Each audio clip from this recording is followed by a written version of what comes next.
ॐ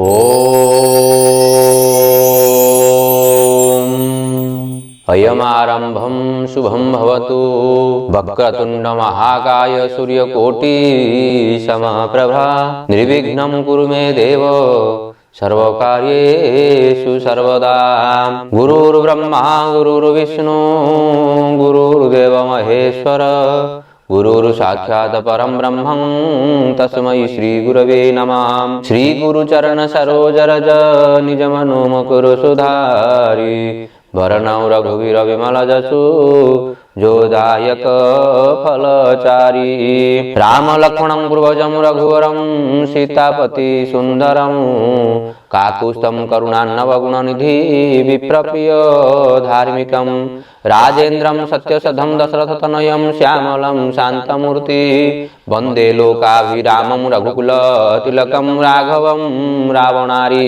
आद्य रामतपवनादिगमनं हन्त्वा मुर्गी काञ्चनं वैदेही हरणं जटायुमरणं सुग्रीव सम्भाषणं बालिनिधरणं समुद्रतरणं लङ्कापुरी दाहनं पश्चात् रावण कुम्भकर्ण हननं एतादि रामायणम्।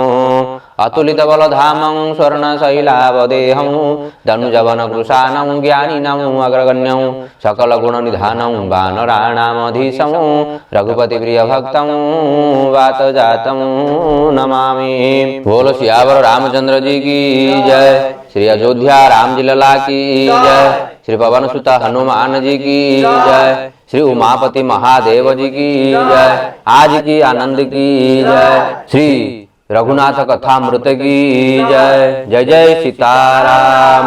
परम कारुणिक आनंद कंद सच्चिदानंद श्री रघुनंदन कौशल्या आखिर तारा दशरथ कुलनंदन श्री रघुनाथंकर चरण रे अनंत कोटि दंडवत। समस्त साधु संत गोस्वामी तुलसीदास वाल्मीकि महर्षि चरण तले अनंत कोटि दंडवत। श्री गुरुदेव चरण तले अनंत कोटि दंडवत। आगुरु आमे सुनिथिले कि ब्रह्मा एवं नारद सन्यासी रूप रे जसु रत्नाकर को बहुत प्रकार बुझेइचंती। कौन सी प्रकार न पारिला परे ताकू गोटे फॉर्मूला प्रयोग करिसेंती। माने अंध को दर्पण देखेई लाभ किछि नाही, काला आगे जेते जोर रे गीत गाइले भी किछि लाभ होबनी। तेणु ताकू ता मेथड रे बुझिया पे चेष्टा करिसेंती। तो रत्नाकर बापा माँ पाखु जाई बापा माँ पाखु निराश बाणी शुणी कि बापा माँ स्त्री पिला समस्ते मना आतले कर देइचंती, आमे तो पापरे भागी नुह, तेणु तू जो पाप करू तू ही से कथा बुझिबु।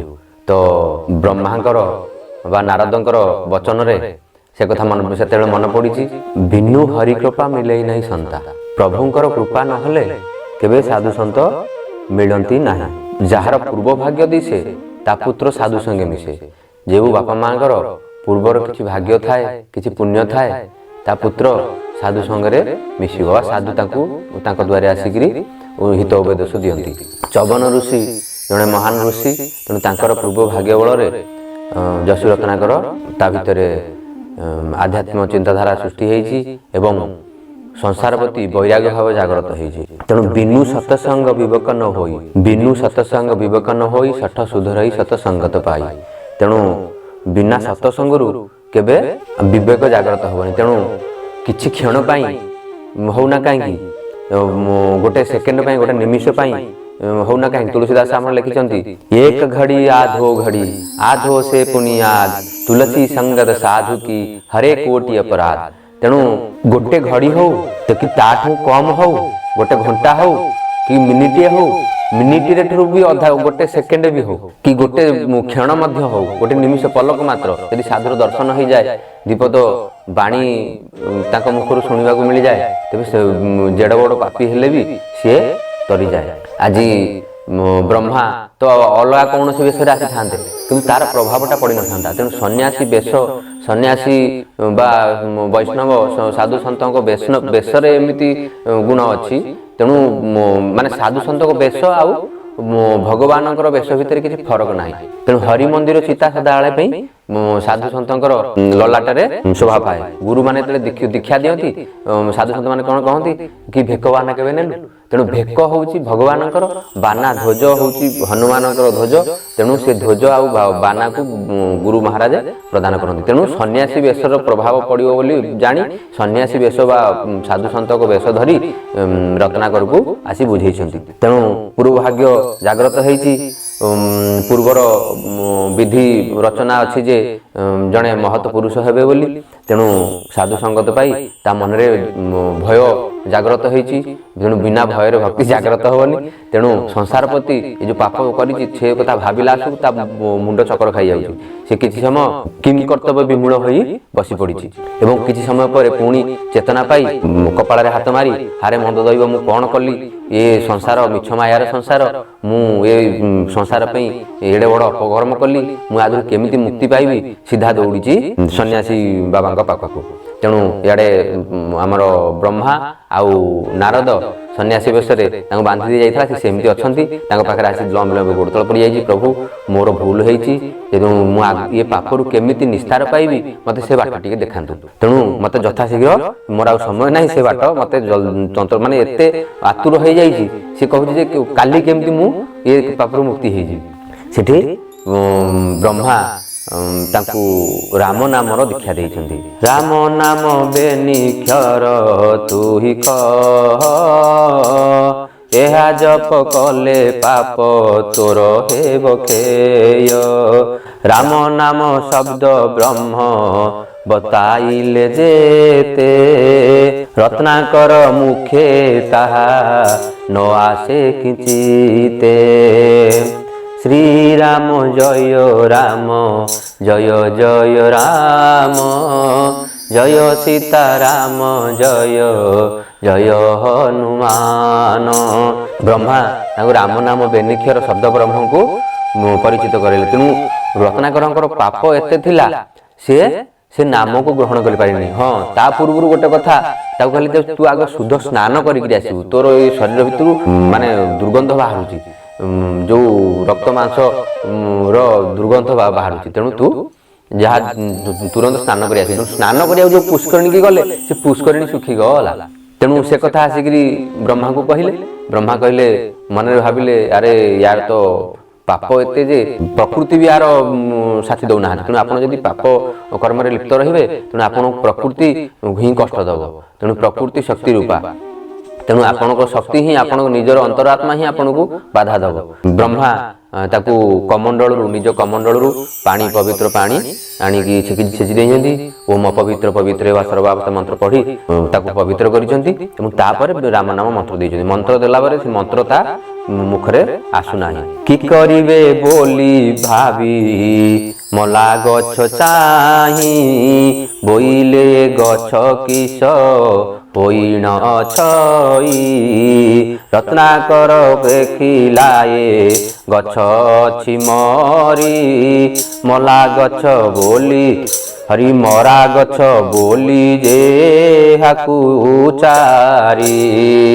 ଦେଖିଲେ କିଛି ଦୂରରେ ଗୋଟେ ଗଛଟେ ମରିଯାଇଛି।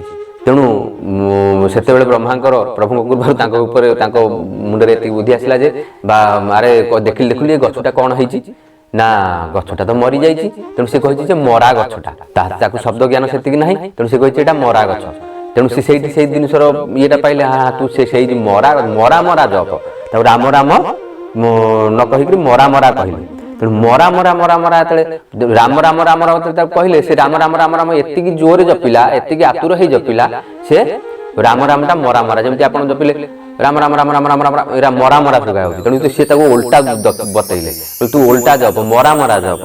ମରା ମରା ମରା ମରା ମରା ମରା କ୍ରମେ ଘୋଷିଲା, ଅତି ଶୀଘ୍ରେ ଘୋଷନ୍ତେ ସେ ରାମ ରାମ ହେଲା। ଶ୍ରୀରାମ ଜୟ ରାମ ଜୟ ଜୟ ରାମ, ଜୟ ସୀତାରାମ ଜୟ ଜୟ ହନୁମାନ। ତେଣୁ ମରା ସେ ଜପି ଚାଲିଲା। ତେଣୁ ମରା ବାରମ୍ବାର ଜପିଲା ପରେ ତେଣୁ ରାମ ଅଟୋମେଟିକ ହେଲା। ତେଣୁ ଆଜ୍ଞା ମତେ ରତ୍ନାକର ସେଠାରେ ବସିଲା, ମରା ମରା ମରା ବୋଲି ନିତେ ଜପ କଲା। ଏକ ମନେ ଏକ ଧ୍ୟାନ ଜପ କଲା ସେହି, କାହାରିକି ଦୃଷ୍ଟି ହେଲେ ତିଳେ ନ ଦେଇ। ପାଞ୍ଚ ମନ 25 ପ୍ରକୃତି ନିରୋଧିଲା, ନିଶ୍ଚିନ୍ତେ ବସିଣ ଏକ ଲୟେ ଜପ କଲା। ଆହାର ନିଦ୍ରା ମୈଥୁନ ତ୍ୟକ୍ତ କଲା ସେହି, ବସିବା ଠାବରୁ ତିଳେ ମାତ୍ର ନ ଉଠଇ। ରାମ ରାମ ବେନିକ୍ଷର ମନ୍ତ୍ର କରେ ସାର, ସେ ନାମକୁ ଜପ କରେ ଖଣ୍ଟ ରତ୍ନାକର। ଏକ ଲୟେ ଏକ ଧ୍ୟାନେ ମରା ମରା କହି, ରାମ ରାମ ଶବ୍ଦ ତହୁଁ ବାହାର ହୁଅଇ। ଶ୍ରୀରାମ ଜୟ ରାମ ଜୟ ଜୟ ରାମ, ଜୟ ସୀତାରାମ ଜୟ ଜୟ ଘନ ଶ୍ୟାମ। ବୋଲ ସିୟାବର ରାମଚନ୍ଦ୍ର ଜି କି ଜୟ। ବ୍ରହ୍ମାଙ୍କର କଥା ମାନି ସିଏ ରତ୍ନାକର ସେ ଗୋଟିଏ ଜାଗାରେ ବସିଲା ଏବଂ ଖାଇବା ପିଇବା ଆହାର ନିଦ୍ରା ମୈଥୁନ ଏସବୁ ଜିନିଷକୁ ତ୍ୟାଗ କଲା। କିଏ ଆସୁଛି କିଏ ଯାଉଛି କିଏ କ'ଣ କହିଲା ଏସବୁ ଜିନିଷକୁ କର୍ଣ୍ଣ ନ ଇଏ କରି କର୍ଣ୍ଣପାତ ନ କରି ଏକ ଧ୍ୟାନ ଏକ ଲୟରେ ସେ ରାମ ରାମ ରାମ ରାମ ଏତେ ଜୋରରେ ସେ ଜପି ଚାଲିଲା ଯେ ମରା ମରା କହି କହି ରାମ ରାମ ରାମ ରାମ ଆସିଲା। କିଛି ସମୟ କିଛି ଦିନ ଜପିଲା ପରେ ଆପେ ଆପେ ରାମ ରାମ ଶବ୍ଦ ଉଚ୍ଚାରଣ ହେଲା ଏବଂ ଏମିତି ବହୁତ ଦିନ ବିତି ଯାଇଛି। ବ୍ରହ୍ମା ଧ୍ୟାନ କିଛି ସମୟ ପାଇଁ ଧ୍ୟାନ ମଗ୍ନ ହେଇଯାଇଥିଲେ। ସେଠୁ ସେ ଜାଗାରୁ ବ୍ରହ୍ମା ଆଉ ନାରଦ ଅନ୍ତର୍ଧ୍ୟାନ ହେଇ ଧ୍ୟାନରେ ତାଙ୍କ ବ୍ରହ୍ମ ଲୋକରେ ଯାଇ ବିରାଜମାନ କରିଛନ୍ତି। ତେଣୁ ବ୍ରହ୍ମାକୁ ଯେତେବେଳେ ଗୋଟେ ବର୍ଷ ହବ, ମାନବକୁ 1 ବର୍ଷ ପିତୃକୁ ଯେ ଦିନେ, ଏହି ଅନୁକ୍ରମେ ବ୍ରହ୍ମାର ବର୍ଷ ଗଣେ। ନର ଲୋକକୁ 60,000 ବରଷ, ବେଦ ବ୍ରହ୍ମାଙ୍କୁ ଯେ ତାହା ହୁଅଇ ନିମିଷ। ତେଣୁ ମାନବର ଗୋଟେ ବର୍ଷ ହଉଛି ପିତୃମାନଙ୍କର ଗୋଟେ ଦିନ। ତେଣୁ ଆମେ ଯୋଉ ବର୍ଷକୁ ଗୋଟେ ଥର ଶ୍ରାଦ୍ଧ ଦଉଛେ, ମହାଳୟା ଶ୍ରାଦ୍ଧ। ମହାଳୟା ଶ୍ରାଦ୍ଧରେ ଆମେ କାର୍ତ୍ତିକ ମାସରେ ଅମାବାସ୍ୟା ଇଏରେ ଶ୍ରାଦ୍ଧ ଦଉଛେ। ତେଣୁ ପିତୃ କ'ଣ ତାମାନେ ବର୍ଷକେ ଗୋଟେ ଥର ଖାଉଛନ୍ତି ନା? ନା, ତାଙ୍କର ଗୋଟେ ଦିନ ହଉଛି ଗୋଟେ ବର୍ଷ, ଆମର ଗୋଟେ ବର୍ଷ ସମାନ। ତେଣୁ ଆମେ ଗୋଟେ ବର୍ଷ ଅତିବାହିତ କଲା ଆସୁ କାର୍ତ୍ତିକ ମାସକୁ ତାଙ୍କର ସେ ଗୋଟେ ଦିନ ହେଇଥିବ। ଏହି କ୍ରମରେ ବ୍ରହ୍ମାଙ୍କର ଯଦି ନରଲୋକକୁ ଆମ ନରଲୋକରେ 60,000 ବର୍ଷ ହେଲେ ବ୍ରହ୍ମାଙ୍କର ଗୋଟେ ନିମିଷ, ମାନେ ଗୋଟେ ପଲକ ପକେଇ ଗୋଟେ ସେକେଣ୍ଡ ଯାହାକୁ କହୁଛନ୍ତି, ସେକେଣ୍ଡର 60 ଭାଗ ଗୋଟେ ନିମିଷ, ଗୋଟେ ପଲକ ଯେତିକି ସମୟ ପକେଇବାକୁ ଉଠେଇବାକୁ ଲାଗୁଛି ସେତିକି ସମୟ ହେଉଛି 60,000 ବର୍ଷ। ଏମିତି କିଛି ସମୟ କିଛି କ୍ଷଣ ବ୍ରହ୍ମା ଧ୍ୟାନରେ ବସିଛନ୍ତି ଏବଂ ତାଙ୍କର ମନ ପଡୁଛି, ଆରେ ମୁଁ ଯଶୀ ରତ୍ନାକରକୁ ତ କହିଥିଲି ଜପ କରିବାକୁ, ଯାଇ ଦେଖେ କ'ଣ ହେଇଛି। ବ୍ରହ୍ମା ଯେତେବେଳେ ଯାଇ ଦେଖିଛନ୍ତି ନାରଦଙ୍କ ଇଏରେ ଉଇ ଲାଗିଯାଇଛି, ଉଇ ଚଢିଯାଇଛି, ନଟା ସବୁ ଲଟା ପତ୍ର ସବୁ ଘୋଡେଇ ହେଇଯାଇଛି। ଉଇ ଯେତେବେଳେ ଲାଗି ଯାଇଛନ୍ତି ତାଙ୍କର ମାଂସକୁ ଉଇ ଖାଇକିରି କେବଳ ହାଡଟି ମାତ୍ର ଅଛି। ତା ଭିତରେ ଆତ୍ମା ନାରାୟଣ ଆତ୍ମା ରାମ ରାମ ରାମ ଜପ କରୁଛି। ତେଣୁ ଆମେ କହୁଛେ ଆମେ ଜପୁଛେ ଆମେ କରୁଛେ, ତେଣୁ ଆମେ କିଛି କରୁନେ। ସେ ଆତ୍ମା ରାମ ଆମ ଭିତରେ ଯିଏ ବସିଛନ୍ତି ସେ ହିଁ ସବୁ କିଛି କରିବା ଲୋକ କହିବା ଲୋକ କୁହାଇବା ଲୋକ। ନିଜେ ନିଜକୁ ସେ ଜପୁଛନ୍ତି, ଆମେ କିଛି ଭଜନ କରୁନେ। ତେଣୁ ଆପେ ଆପେ ଅଜପାରେ ସେ ଜପ ଚାଲିଛି ଏବଂ କେବଳ ହାଡ଼ ମାତ୍ର ଶେଷ ଅଛି। ବ୍ରହ୍ମା ଇନ୍ଦ୍ରକୁ ଡାକିଲେ ଏବଂ କହିଲେ ବର୍ଷାରେ, ପବିତ୍ର ବର୍ଷାରେ ଏ ଜିନିଷକୁ ହୁଙ୍କାକୁ ଧୋଇ ଦିଅ। ତେଣୁ ହୁଙ୍କାକୁ ଧୋଇ ଦେଇଛନ୍ତି। ଧୋଇ ଦେବା ପରେ ବାଲ୍ମୀକିଙ୍କର ହାଡ଼ ଦେଖିଛନ୍ତି, ହାଡ଼ ଦେହରେ ହାତ ବୁଲେଇ ଆଣିଛନ୍ତି ବ୍ରହ୍ମାଙ୍କର ତପବଳରେ ତାଙ୍କର ଶରୀର ନବଯୁବା କାନ୍ତି ସମ ହେଇଯାଇଛି, ଅପୂର୍ବ ତେଜ ପାଇଛନ୍ତି ଏବଂ ବ୍ରହ୍ମାଙ୍କ ଚରଣ ତଳେ ପଡ଼ିଛନ୍ତି। କହିଛନ୍ତି ପ୍ରଭୁ ବର୍ତ୍ତମାନ ମୁଁ ତ ଆପଣଙ୍କ ଆଦେଶରେ ରଘୁନାଥଙ୍କ ନାମ ଜପ କଲି, ଆଗକୁ ମୋତେ କ'ଣ ଆଦେଶ? ବ୍ରହ୍ମା କହିଛନ୍ତି ଆପଣଙ୍କର ଜନ୍ମ ହେଉଛି ମହତ ଉଦ୍ଦେଶ୍ୟରେ, ତେଣୁ ଆପଣ ବର୍ତ୍ତମାନ ତପ ତ କଲେ କିନ୍ତୁ ଆପଣଙ୍କୁ ତୀର୍ଥାଟନ କରିବାକୁ ପଡ଼ିବ। ବିଭିନ୍ନ ପ୍ରକାର ତୀର୍ଥ ବିଭିନ୍ନ ଜାଗାକୁ ଯାଇକିରି ସାଧୁସନ୍ଥ ମାନେ ବସି ଉଠି ସତ୍ସଙ୍ଗ କରି ଆପଣଙ୍କ ହୃଦୟକୁ ପବିତ୍ର କରିବାକୁ ପଡ଼ିବ। ତେଣୁ ଆତ୍ମା ତ ପବିତ୍ର ହେଲା, ତେଣୁ ଆପଣଙ୍କର ମନ ବୁଦ୍ଧି ସବୁ ପବିତ୍ର ହେବା ଦରକାର। ତେଣୁ ଆପଣ ସତ୍ସଙ୍ଗ କରନ୍ତୁ, ତୀର୍ଥାଟନ କରନ୍ତୁ। ତେଣୁ ବିଭିନ୍ନ ପ୍ରକାର ଚାରିଧାମ ଏବଂ ବହୁତ ଯେଉଁ ଆମର ଘାଟ ତୀର୍ଥ ସବୁ ଦେବ ପୀଠ ସବୁ ଜାଗାରେ ଯାଇକି ବୁଲିଛନ୍ତି, କିଛି ଦିନ ରହିଛନ୍ତି, ସେ ଜାଗାରେ ଭଜନ ଅନୁଷ୍ଠାନ କିଛି କରିଛନ୍ତି ଏବଂ ଲାଷ୍ଟରେ ତମସା ନଦୀ କୂଳରେ ଯାଇ ପହଞ୍ଚିଛନ୍ତି। ସେ ଜାଗାରେ ତାଙ୍କୁ ଭଲ ଲାଗିଛି। ତତ୍ମଧ୍ୟରେ ତାଙ୍କୁ ଜଣେ ଶିଷ୍ୟ ମିଳିଛନ୍ତି, ତାଙ୍କ ନାଁ ହେଉଛି ଭରଦ୍ୱାଜ। ସେ ଗୁରୁ ଶିଷ୍ୟ ଭରଦ୍ୱାଜ ମୁନି ଏବଂ ବାଲ୍ମୀକି ମୁନି। ବାଲ୍ମୀକି ତାଙ୍କ ନାଁ କାହିଁକି ହେଲା?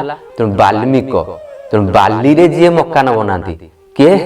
ବାଲ୍ମୀକି ବି ଉଇର ଅନ୍ୟ ନାମ ହେଉଛି ବାଲ୍ମୀକି, ଯିଏ ବାଲିରେ ମକାନକୁ ବନାନ୍ତି। ବାଲିରେ ହୁଙ୍କା ତିଆରି ହେଇଛି, ତେଣୁ ସେ ବାଲି ହୁଙ୍କାରୁ ଜନ୍ମ ହେଲେ ବୋଲି ତାଙ୍କ ନାଁ ହେଉଛି ବାଲ୍ମୀକି। ଯଶୁ ରତ୍ନାକରରୁ ସେ ବାଲ୍ମୀକି ଉପାଧି ପାଇଲେ ଏବଂ ତାଙ୍କ ଭଳି ତପସ୍ୟା କେହି କରିନଥିବାରୁ ତାଙ୍କୁ ମହର୍ଷି ବୋଲି ବ୍ରହ୍ମା ଆଖ୍ୟା ଦେଲେ। ତେଣୁ ଆପଣ ହେଲେ ମହର୍ଷି, ଋଷିମାନଙ୍କ ଭିତରେ ମହାନ। ତେଣୁ ତା ପୂର୍ବରୁ ଏମିତି ତପସ୍ୟା କେହି କରିନାହାନ୍ତି। ତେଣୁ ମହର୍ଷି ଆଖ୍ୟା ଦେଇ ତାଙ୍କୁ ତୀର୍ଥାଟନ କରିବାକୁ କହିଲେ ଏବଂ ବାଲ୍ମୀକି ତୀର୍ଥାଟନ କଲେ। କ୍ରମଶଃ ଯାଇ ଭରଦ୍ୱାଜକୁ ଶିଷ୍ୟ ରୂପରେ ଗ୍ରହଣ କରିଛନ୍ତି। କିଛି ଦିନ ସେ ଜାଗାରେ ରହିଛନ୍ତି, ନିତ୍ୟ ଭଜନ କୀର୍ତ୍ତନ କରନ୍ତି। ଭଜନ କୀର୍ତ୍ତନ କରିବା ପରେ ତାଙ୍କ ମନରେ ଅଚାନକ ଆସିଛି, ମାନେ ବ୍ରହ୍ମାଙ୍କ ପ୍ରେରଣାରୁ, ପ୍ରଭୁଙ୍କ ପ୍ରେରଣାରୁ ତାଙ୍କ ମନରେ ଆସିଛି, ମୁଁ କୌଣସି ଗୋଟେ ଏମିତି ବିଶେଷ ଚରିତ୍ର ଦରକାର ଯିଏ ମଣିଷ ସମାଜ ପାଇଁ ଗୋଟେ ଉଦାହରଣ ହେବ, ରୂପ ଗୁଣରେ ଯେମିତି ସଂସାର ପାଇଁ ଉଦାହରଣ ହେବ। ତେଣୁ ଏଇ କଥା ଭାବୁ ଭାବୁ ନାରଦଙ୍କ କଥା ମନେ ପଡ଼ିଛି। ନାରଦଙ୍କୁ ସ୍ମରଣ କରିବା ମାତ୍ରେ ନାରଦ ଆସି ଆବିର୍ଭାବ ହୋଇଛନ୍ତି। ସେ ସନ୍ଧ୍ୟା ସମୟ, ତେଣୁ ଦିନ ଯାକ ସେ କଥା ଭାବିଛନ୍ତି। ସନ୍ଧ୍ୟା ବେଳକୁ ଧ୍ୟାନ କଲା ବେଳକୁ ନାରଦଙ୍କୁ ମନେ ପକାଇଛନ୍ତି, ମୋତେ ବାଟ ଦେଖେଇବ କି? ନାରଦ ମୁନି ତ ସବୁଆଡ଼େ ବିଚରଣ କରନ୍ତି, ସବୁ ଜାଗାର ବାର୍ତ୍ତା ତାଙ୍କ ପାଖରେ ଥାଏ। ତେଣୁ ସେଇଭଳି ଉପଯୁକ୍ତ ପୁରୁଷ ମୋତେ ସେ ହିଁ ବତେଇ ପାରିବେ।